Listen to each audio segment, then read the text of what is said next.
Welcome back. One of my favorite people in entertainment is here with me today, Soundsultan. Oh my gosh. Legendary. How many years? How many years this year? Which one? The football age or the one? I didn't say your age in entertainment. I know the football age of my entertainment. But I have a football age, honestly.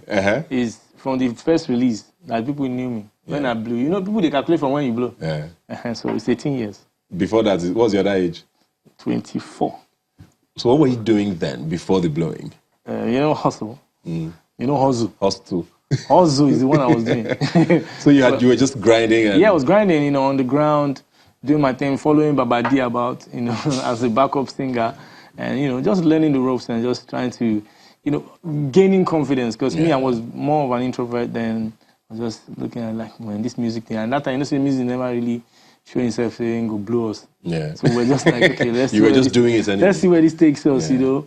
And, you know, back then it was more, I was more of a rapper. You know, I used to rap, so that hip-hop thing.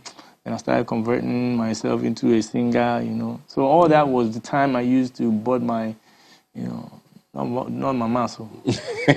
Speaking of blowing and budmans, I mean, this song that we just saw now is basically almost defines your career. Yes. Sir. Do you sometimes just, does it not tire you? Like at that time you're just like, No. You know, funny thing is, I'm so grateful to the song because before that song, I had a song that was like my go-to song. You know, as an upcoming artist, I'll just, when I get on any stage, I'll just do my song. That was the song, man. Gang gang. Once I don't do that gang gang, you don't need to know me. You didn't need to even know anybody called Soundsultan before you meet that guy on the stage, but you get wild somehow, somewhere, you know, because when you listen to the lyrics, it's so self-explanatory. So at that point in time, it was gang gang. But when I wanted to release a song, you know, the one where they don't go ban immediately, you know. So, and now I was on a tour on the road. I just wrote that song, and that was it for me. You know, so that song, I felt like it didn't make me hustle in front of people for too long. It was my first single, you know, and it did very well. It's still a classic. I got an award for it last year. Amazing, very well done. Let's talk about, I mean, your journey now. I mean, you're here today. You look at the industry. You've seen so many people come and go. Tell me about it. What would you say, I know it's a very cliche question, but what would you say has actually kept you? Because we know so many people who are not here anymore. I'm not saying they're dead, but I mean, they're not in the industry anymore, either not relevant or just completely left the industry. Well, I must say, I do not know that recipe. If I had known it, I would not misuse them. Yeah. So it's not a trade secret. I just feel like you can place yourself in a certain position to acquire that blessing. But, you know, it's not something that you think you're the one that did it. But you have to always know that less is more. And for you to, you know, gain relevance, it has to be over a period of time. You know, it's subconscious in the mind of the people that you're trying to service. You don't force it on them, don't rush it on them.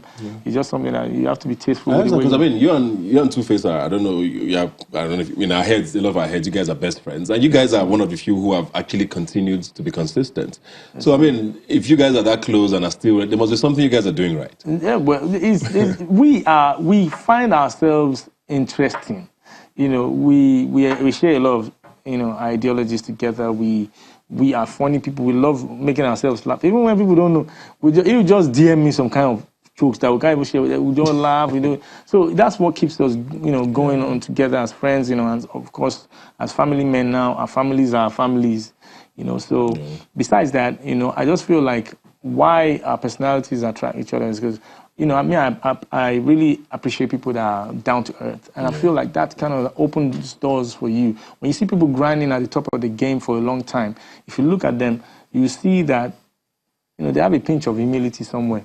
You know, look at the likes of people that top their games. You know, if you look at the Kelechi Amadi Obi, you know, look at Alibaba, top, Jimmy Jat, you know, all these guys are grounded. You don't find any ounce of... Do you find that that's different these days with the younger artists? You find that there's a lot of, there's a need to be exactly. You see, exaggerate. You see, that's where you were going with the need. You see, underlying need is like it's part of the recipe. If you don't put that in there somewhere, you know, somebody might just come and step on you, or I don't know why it is like that. They're not coexisting as, you know, as they should. You know, many of them in front of the camera, yes, they do, but the green rooms are very cold nowadays. Green rooms are very cold. What sort of things have you seen in the green room? You know, that is like it's just left for someone like Lily to just start drawing, putting cordon Barricades. Cordon off one area for why another. Is that though? I mean, the industry is not even that big, is it? It's not that big, and everybody can eat, you know. But the thing is, you know, this ego thing, everybody's just trying to protect their ego. They feel like, okay, don't step on me. I don't want your bouncer to be my bouncer's bouncer. I don't want some bouncer to get bouncer. Some people bouncer get bouncer. You did there. So sometimes, you know, somebody might just step on somebody's toe, you know, without the main people even seeing each other. You know, so it's always getting messy. Maybe that's kind of thing that, you know, you find when there's development anyway. Everything is getting better. Is that good? I mean, those are signs. They don't have to be good, but they are signs. Because back then, maybe we said they show one love. If money can increase more, the stakes are higher. Maybe it'll be too low. Because that time, if one person was having a show, Platinum Boys will call this one up and say, okay, this guy's having a show. Oh, convoy. Everybody just blew convoy. Go for a show with them, no pay you. They backstage, just chill with everybody, you know.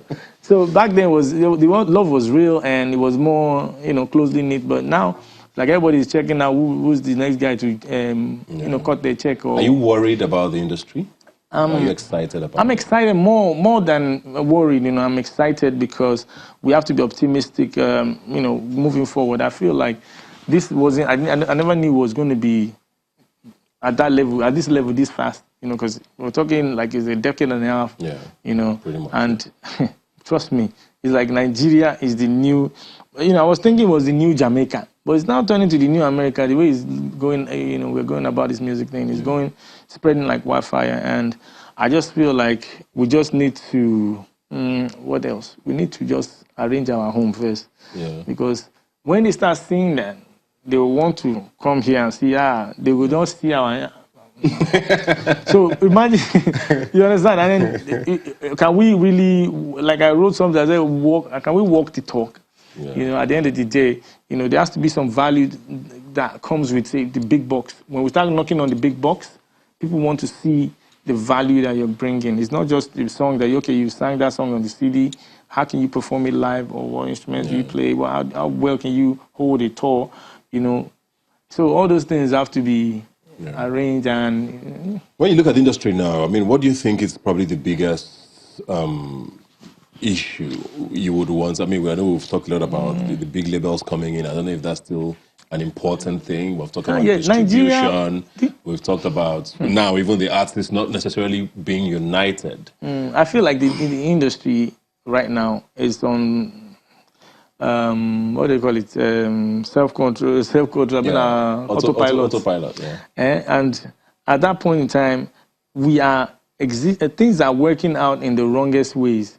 So I'm so afraid for organized situation coming in, and then making it, because you see a lot of our guys going to sign deals out there, and then when they see how it is, they have to wait till fall or wait till summer for one thing for you to release one single. You be like, I know.